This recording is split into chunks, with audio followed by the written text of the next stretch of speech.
Swinging a drive, right field and deep. Back goes Aquino. It's got a chance. Gone. Get out the tape measure. Long gone. Fly the W! Cubs fans, it's time to fly the W with Dustin Rhodes and Paul Crawley-Jean.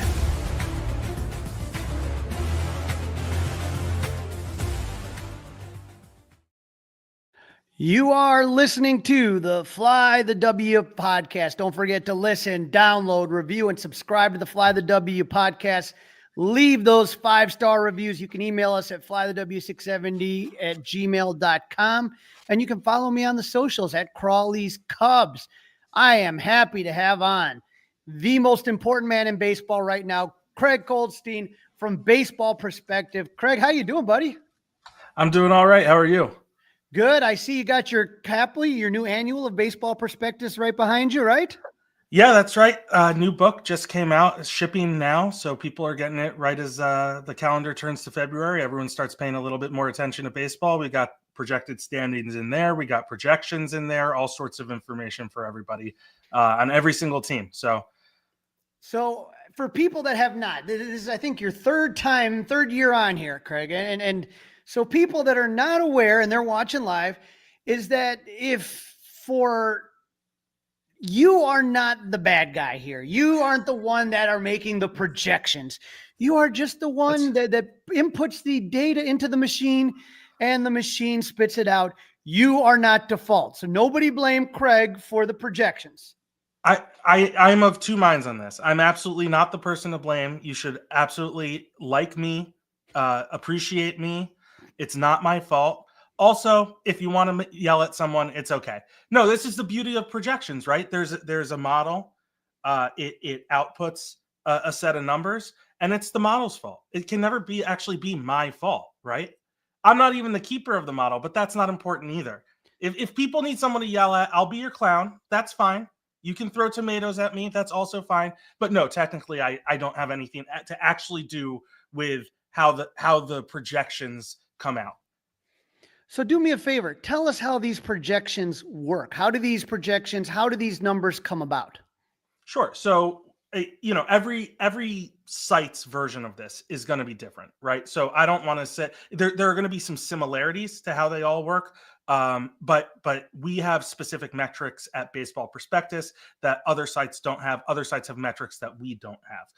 An example of this would be we have similar metrics to let's say Fangraphs, right? Fangraphs has a variety of projections. They use Steamer. They use their own depth charts projections. They have a variety of ones. They just introduced one from Jordan Rosenblum called Oopsie. These all have a variety of inputs that other ones either do or don't have or use in different ways. Fangraphs uses a metric called WRC+, which some of these projection systems spit out as an end point, right? They project a certain WRC+, but what goes into it is also a player's prior production, their prior history of WRC+. At Baseball Prospectus, we use DRC+, deserves that. Theirs is weighted runs created, ours is deserved runs created. They're slightly different metrics. They're trying to answer different questions, and so inevitably we're going to see some differences there in the projections based on those type of things, but there is generally a kind of broad alignment of these things. So what goes into a projection? As I said, the past history of a player is the biggest thing, right? We take what someone has done, both the year prior, but also several years prior, and they're kind of discounted. The most recent season matters the most, but how long your track record is and how stable it is also a crucial component of that. And one of the things that projection systems do really well that we as people struggle with is they remember the past a little bit better than we do. We're a much more biased towards what's happened recently. And so in those ways, they can be really good at certain aspects of anticipating what's going to come in terms of whether someone's going to return to form or whether a breakout is real or something like that we might not. On the flip side, there are things people do know that we don't, that a projection system will not. If someone makes a swing change mid-season, right? A projection system only has the data to account for that, but not the reason that it happened. And so it's not going to know how sustainable that is versus a pure hot streak from someone else who didn't make an actual change to their swing. So there are benefits and detriments to both, to both sides of that. Well, let me ask you, a guy like PCA, we saw Pete Crow Armstrong, center fielder. He came up for a cup of coffee in 2023, so hard to really put numbers on that. And then he comes out in 2024 and he gets a lot more playing time. And in the second half, it clicks for him. How hard is it for the data model to analyze somebody that doesn't have that many at bats like a PCA and trying to project what he's going to do in 2025? Yeah, I think it's complicated, right? And I think those guys pose some of the biggest tests of any sort of projection system. I think you'll note ours is actually pretty positive. I was going to say this is the third time I've done this. I think the last two, not from you, but it's been like, a little bit got to put on my armor before walking in here because the projections for the Cubs weren't as positive as I think some people were anticipating. This year, it's a little bit better, right? We project them to be at the top of the division. Pete Crow Armstrong, we have a 93 DRC plus. And what that means is he's 7% worse than league average. So that's not incredibly positive. But what I want to note is what we have from his last season, the inputs, right, to that projection. Our last season, even with his really good second half, he was at an 87 DRC plus. So it's still projecting him to be better than he was last year on balance. So there's some growth factored into that, which is what you see in some of that second half performance. He's a tricky one too, though, because even that second half performance, there was some dip towards the end there as well. So I think everyone's kind of wondering, I think no matter how you look at it, is how sustainable is that kind of second half performance. But the reality is with him, even if he's a league average bat, if he's within 5 points of league average, that's a really valuable player. And our metrics show that. We're saying 93 DRC plus, that's worse than average on offense. 2.5 wins overall is the projection for him, which tells you how good his defense is. That's what we know about PCA. So Craig, I'm going to do this. And in some ways you're going to say, hey, the projections were right. And others you're going to be like, we were off on that. This was what you guys projected for the 2024 season. You had St. Louis in first place with 84 wins. You had the Cubs at 81 wins. They finished with 83. You had Milwaukee at 79 wins, Cincinnati at 77, and Pittsburgh at 72. Now, Craig, no one can blame you because I was just as guilty as thinking. I had it a little bit different in my head. I had the Reds in first place, the Cubs at second, and I had the Brewers in third. So I didn't think that the Brewers were going to do what they did, which is 93 wins. The Cardinals and Cubs tied with 83. And so the projections weren't far off on the Cardinals and Cubs. And this is what kind of blows our mind here. It used to be the Cardinals used to do this all the time. The Cardinals will come out of nowhere and get these guys, and who the hell are they? And the next thing you know, the Cardinals would win the division and try to be making a run for the World Series.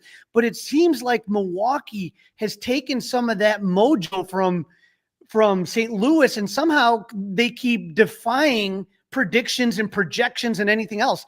I'm sitting there laughing. Okay, you got no more Josh Hader. Okay, you got no more Craig Counsell, this, that, and the other. And somehow they still manage to win the division. How do they keep doing this? And how come it's hard for PECOTA to predict Milwaukee? Yeah, I don't think any team necessarily has a long-term secret sauce on this, right? I mean, to your point, the Cardinals were doing it for years. The Orioles before them, right? The Orioles with their great bullpen was a big part of it. And I do think bullpens are a persistent weakness in this, right? There's so few innings that each of these individuals throws. We're talking 50 to 60 innings generally. Cleveland can fall into the same bucket with how good their relievers are. But a few bad innings or a string of really good outings from a reliever can change what's on record, what goes on the books, right? If you win the game, it's a full win. But the way projection systems work, that's not how they technically operate on a player projection level, right? So if you give up 15 runs in one outing, it only counts as one loss. But for a projection system, it takes that full performance into account and has to say, like, well, if you're capable of giving up 15 runs in one outing as a pitcher, we have to spread that out in terms of performance over a number of, over a season, over a number of games. So it's dealing with certain things like that. I do think, again, Milwaukee is known for having a great bullpen, and they do it on the fly with a lot of guys. Their pitching development is really, really good, right?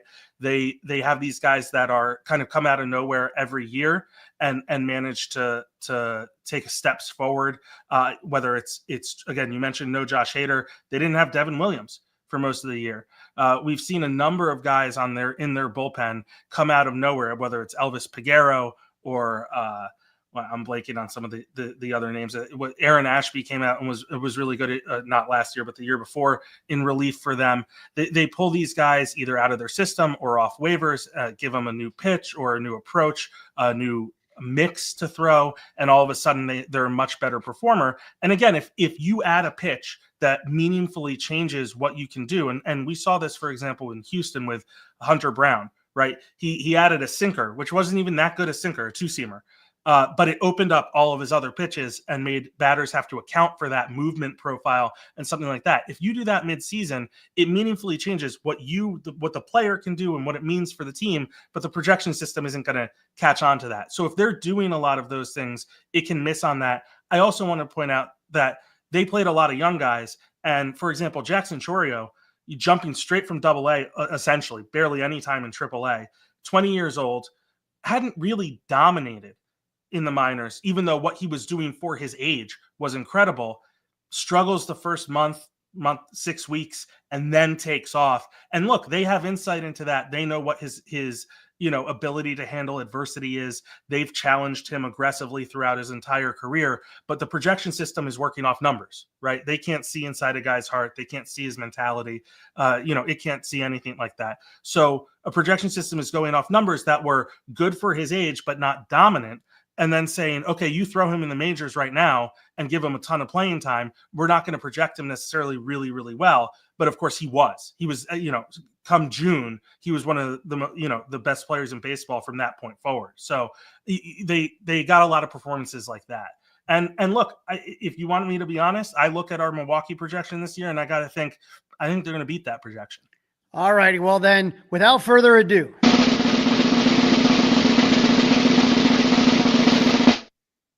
your 2025 PECOTA projections for the NL Central.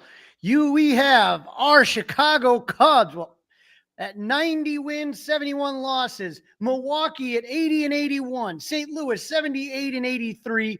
Pittsburgh 71 and 86. And in the basement, you have the Cincinnati Reds. The Cubs, 90 wins. You heard it here first. Bet the kids college educate. No, don't do that. But Craig, tell me, what does PECOTA 90 wins? Craig Counsell brought it up earlier. We need to be a 90-win team. And boom, that's what the number that you guys hit on. What is it about the 2025 Chicago Cubs that PECOTA likes so much? 90 wins. That is incredible. Well, I mean, if I can be, succinct about it, Kyle Tucker. It's not the only thing, of course, right? It's not one guy can't swing everything that much, but we're projecting over 5 wins for him in terms of 5.3 WARP is our projection for him. I think when you look at the Cubs the last few years, and the reason our projections look, you went back, obviously we underestimated the Brewers by quite a bit last year. The other ones are not too bad, no, right? On the whole, I think one of the things that we looked at with the Cubs heading into this season, as they've headed into the last few seasons, is there are a lot of really nice players. This is not a bad team, but you're missing the top end player. You're missing the guy who moves the needle, and Kyle Tucker is potentially the guy who moves the needle. This is an MVP caliber player. Obviously, he missed a significant portion of last season with what they originally called a shin contusion, but sounded more like a fracture. But when he played, even when, in the limited time he played, he was worth multiple wins on the season. And he just gives them a ceiling offensively that they didn't have prior. As much as I love Cody Bellinger, again, this is another guy who is more in the 2 to 3 win mold. You get a guy in the 5 win mold. It really changes the dynamics of the club, especially when all the guys surrounding him are 2 to 3, maybe 3.5 win players, right? It really there's a synergy there that his level of dynamic talent can raise the floor when the floor was already so solid in the first place. And I think that's exactly the type of move that they were missing, to begin with. And so I was pretty skeptical of the Cubs heading into last year. I liked our projection. I understood some people felt it was a little low, and I understood why, because there is a lot of talent on this team, but the talent tends to be of good, a really good, above average player. But Kyle Tucker is a star. And I think that's moving the needle in a significant way in this respect. And frankly, I think they've done an admirable job of filling in the cracks elsewhere, whether it's the bullpen. I know they didn't get Tanner Scott, but I think they've done a pretty good job of filling in those cracks in the bullpen. Obviously, getting a full season, another year out of Shota Imanaga, maybe a full season out of Justin Steele. The depth in the starting pitching is really nice. And one hidden factor here is we released our Cubs prospect list I think last week. Their top 5 prospects have 2025 ETAs. So that's not necessarily built into our depth charts. Some of them are, some of them aren't, but they have quality prospects ready to contribute this year, which again pushes that floor up and up and up. And when you get a star level talent, it raises that ceiling even higher. Well, right now you have the Cubs with a 79.4 chance of winning the division and an 86.9% chance of making the playoffs. That is confident. The Cubs have not been in the playoffs since 2020. You feel that this is their year? I mean, look, it's the projection system, right? I mean, it's Craig, it's you. It's crunching the numbers, right? So it's saying if they're at 90 wins and the rest of the division is weak, again, we can talk about whether Milwaukee is actually weak or not. Look, they lost Willy Adames. They're going to have to fill that hole. All of a sudden, sure, you can either slide Bryce Turang over to shortstop, you can slide Joey Ortiz over to shortstop, but then you have to backfill that spot too, and you have to get the production that they got out of those guys from the new guy on top of it, right? So there are ways that they're going to be backfilling. They have rotation spots they're going to be backfilling. And I think if you just look at the team here, like, again, I don't know if Matthew Boyd, I was surprised when he got the contract that he got, but he still fills an important need for the Cubs, even if he's going to miss some time, right? We're not counting on him, even in our projection, we're not counting on him to throw a full season's workload. We have him at 127 innings. Maybe that's optimistic, but even if it is optimistic, the number of guys that I talked about, whether it's at the minor league level in Cade Horton getting healthy and back on the mound at some point this year, whether it's Ben Brown coming out of the bullpen to pitch, and start some games, whether it's bumping Javier Assad further back and then he needs to take a step forward. And honestly, one addition by subtraction here is Kyle Hendricks. And I'm not trying to kick the guy on the way out, but he projected really poorly. And obviously he had a rough year, but he projected really poorly to begin with. And we knew that they were going to give him a lot of innings last year. And they did. And so taking a guy who is not performing and backfilling him with someone who, even if it's just average performance, that makes a big difference in a projection too. So Shota Imanaga really, I mean, when I first heard about him and I had people on to talk about him, we knew he was going to be good. Just how good he was really, I think, a surprise to a lot of fans. As far as, I think early on people were like, he might project a 2, maybe a 3, but he ends up being the Cubs' lone all-star last year. And just, every start, they called it showtime. It was absolutely amazing. What does PECOTA see for somebody like Shota Imanaga here in his second year with the Cubs? Yeah, and I'd have to go back and look at our projection, but I want to put my hand up. I know our projection was a little more dour than some other places, and the reason for that, and I remember talking with you about it last year, was he had a very high home run rate in Japan. And obviously the power hitters here are more plentiful than they are in Japan. And the ball, it depends on the season, but the ball can fly a little bit more easily here than in Japan.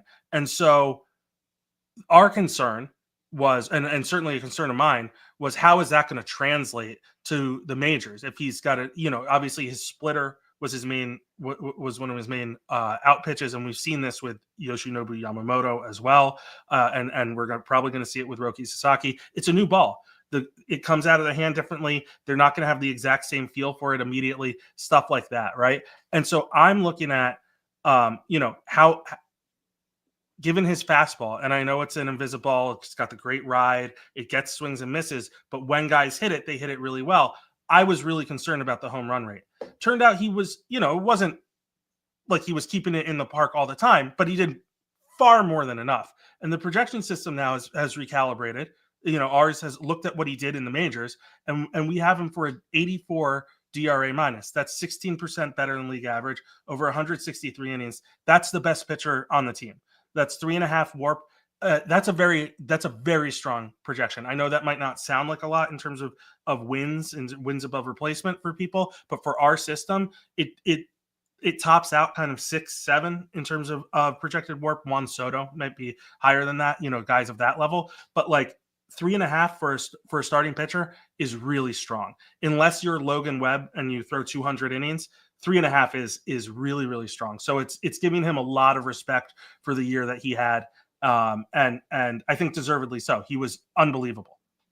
Now, we have a question here from Break Even Tom that said, did he project when he looked at our schedule in March and April? It's hard ASF. So what Break Even Tom is talking about is how difficult. And I think that's where Cub fans, they look at the schedule. You have that series with the Dodgers in Japan. Then you got Arizona, and you saw their pitching staff. They added Corbin Burns. Athletics, okay, meh. But then you got the Padres, the Rangers, the Dodgers, the Padres, the Diamondbacks, the Dodgers. I mean, that month of April for the Cubs is absolutely brutal. And so I think that, people kind of look at that and they're like, how are they going to get past, even when you go into May? I mean, you got the Brewers, the Giants, the Mets before the schedule kind of starts to even out. So I think for the Cub fan, you're taking a look at that month and say to yourself, okay, to me, if they can stay slightly above 500, if they could just get through that month of April through there, then I think the Cubs are going to be in good shape. But that's we've seen it the last 2 years where the Cubs at some point in time early on flop either in April or May, and then they're back 10 games, and that's hard to get back. Yeah. I mean, look, I certainly get it. And I sympathize. I certainly understand. But the reality is, the projection systems look at the schedule. They know who everyone they match it. When we do a simulation of a season, it's the teams playing each other, right? So that is part of it. But also what that means is you're looking at a much softer second half of the season or anything beyond the first couple months, right? Softer 2/3 of the season if all of those games are up front and out of the way. And the other part is what I would say is, look, I understand not wanting to have confidence in your team because then the crash hurts more, right? And there's only one winner at the end of every season in terms of the World Series and all of that. But all those teams got to play you too. They have to play the Cubs. They should worry about that. They should worry about Shota Imanaga. They should worry about Justin Steele. They should worry about this lineup grinding pitchers down. I remember talking to you last year about our Cardinals projection and why it believed in the Cardinals, despite their really rough year and all this stuff. And I talked about their offense and just the ability of all these high-end performers to wear pitchers down. And it really did believe in their offense. I look at the Cubs offense at this point, and I understand the catcher spot is not necessarily or might be a concern, right? I like the Carson Kelly addition. Again, that's a filling in the crack kind of. Carson Kelly's not going to move the needle in a ton of ways, but you look at their catcher performance last year and say, if we get Carson Kelly from last year compared to our catcher production, that's a big upgrade. Again, we'll see Matt Shaw. I really like Matt Shaw. We'll see what he does. All of these guys can hit. All of these guys can wear pitchers down. I know. Look, I wasn't the biggest fan of the Dansby Swanson signing back when it happened. I worried about his bat, all this kind of stuff. Doesn't matter. He's not nothing at the plate, right? He's not an automatic out. And then you get into the Kyle Tucker, Seiya Suzuki part of the lineup. This is going to wear pitchers down. They're going to wear these guys out. They're going to wear bullpens down, and they're going to be able to win series off of that ability to do that. You get Ian Happ in there working walks, taking pitches. Again, I mentioned the depth. Again, Moises Ballesteros can come up here and provide some offensive punch if some of these guys aren't working. There's a lot of depth here, a lot of depth that other teams don't have. And if you look at the success of the teams over the last few years, especially the Dodgers, they've done it with a really, really deep core of players, whether it's pitchers or batters, right, on either side of it. And the Cubs, they don't have, obviously I love Tucker, but like in general, they don't have the high end number of high end pieces that the Dodgers do. No one does. Fine. But they are looking at the depth of that roster offers. They're looking at more than just a 26-man roster. And I think that's going to really matter when you're looking at these really tough sections of the schedule. Maybe they're going to be able to get a guy, a day off and not lose much, right? They're going to be able to keep their guys fresh in those kinds of ways. They're going to be able to get that shot in the arm in the second half of the season. Or if it's not coming from internally, they can use those pieces, find someone in the second half that they need, fill the crack that's happened in season, and go from there. Now, one of the things that I think when I look at this team, when I see the defense, and I think we get so excited about Kyle Tucker hit ball far that you forget that he is a Gold Glove defender. And so to me, Ian Happ with 3-time Gold Glover, you got Kyle Tucker who's won multiple Gold Gloves. PCA is probably as great a center fielder that the Cubs have had to start a season that I can even remember. I don't even, I'm trying to think of an equivalent of somebody with that ability in center field. And then you go around the diamond. I thought Michael Busch improved greatly and throughout the season. Obviously, we know that Nico has won a Gold Glove. Dansby, we all know Dansby. Matt Shaw is a question mark. But if you look around there, in general, the defense also just looks really phenomenal. So you're looking at a pitching staff, like you mentioned, bullpen that is much deeper. You're looking at with the offense, the addition of Tucker into that offense. Then all of a sudden, now when I think about it, 90 wins doesn't seem out of the realm. Yeah, and again, I think some of this is gonna depend on what the rest of the division ends up shaking out to be. We have our projection, right? I think Milwaukee maybe is a little bit better than we're giving them credit for, but we're gonna see a lot. They play in the division a lot, and again, to the question asking about their schedule, they play in the Central. And look, historically, at least recently, the Centrals, both of them, have been softer in general than the coast, so the East and West divisions. Obviously, there are different years where the AL West, for example, this year looks quite soft as well. But that being said, so they get to play most of their games in the Central. They can potentially beat up on some of these other clubs. Again, I could understand if you're a Reds fan or if you're worried about the Reds. They have a number of young players that can take steps forward, things like that. I think the Pirates, you should be able to win your games against the Pirates for the most part. Not that they don't have anyone, but the Cubs have put themselves in a position where I think they should be expected to beat those kinds of teams on a relatively consistent basis. And look, I understand expectations are hard. I really do identify with not wanting to believe too much because it hurts on the other side if it doesn't work out. But like this is a good team. And I think we need to recognize that. And look, I understand. I take issue with some of the things Tom Ricketts has said about, being his ability to invest in the team, things like that. But even Ryan Presley, right? Ryan Presley is on the downside of things in terms of both his age, some of his numbers, his production. Okay, that lets you use Porter Hodge in other situations. That moves guys back down the depth chart a little bit and gives Craig Counsell some flexibility in how he wants to use the guys who may be his actual best relievers. That's a move that I'm not going to say it's like overly savvy. Sure, I think there could be, and I don't want people to get mad at me here, a little bit of like the Craig Kimbrell thing in here. And look, I'm a Dodgers fan. I experienced the Craig Kimbrell thing too. So I understand what I'm saying when I say that. But they can move him out of the not quite that, but the experience. He's not as wild as that, but he is going to throw a lot of sliders, and it's just going to be whether guys swing at them, right? There's a lot of sliders, a lot of curveballs that he throws just below the zone.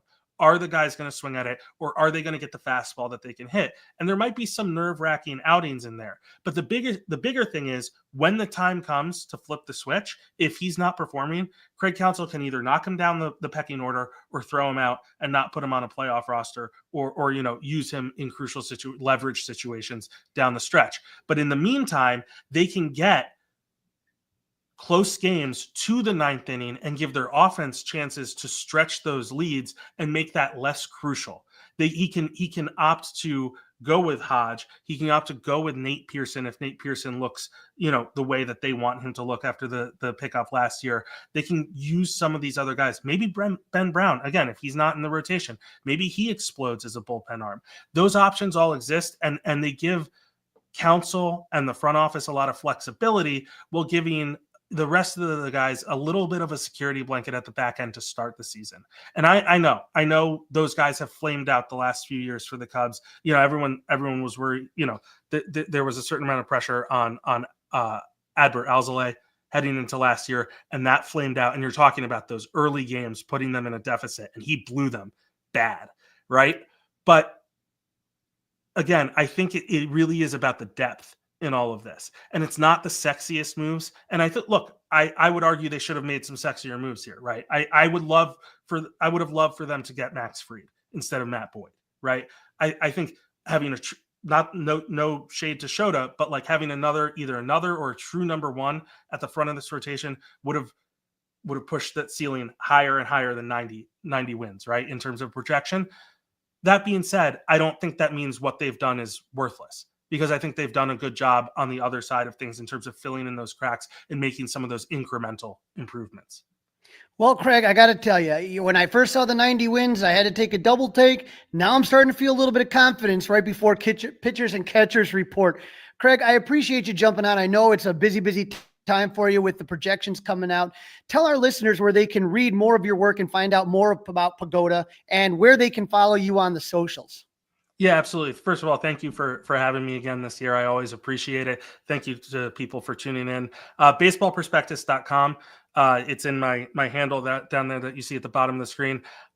It's where you'll find everything that we do. We do PECOTA week. That's what the start of our standings projections is. We'll be digging into interesting players, interesting teams, free agents still out there that teams could sign, things like that all throughout the week. It's the whole week is dedicated to PECOTA. We'll be wrapping up our prospect list. I mentioned that we have our Cubs list already out.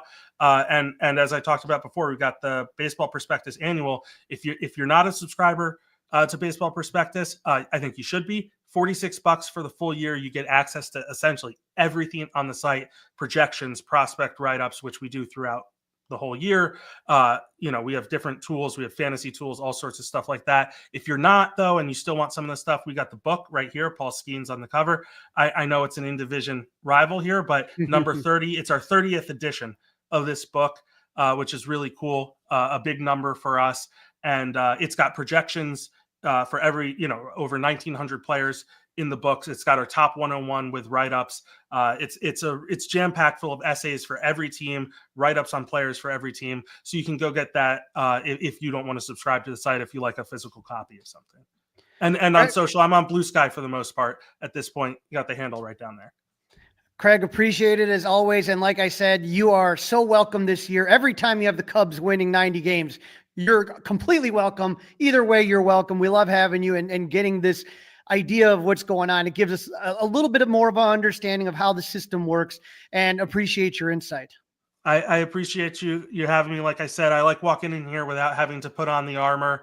I walk in with confidence, and I say to Cubs fans, walk into the season with some confidence. Don't worry about the early schedule. They got to play you guys too.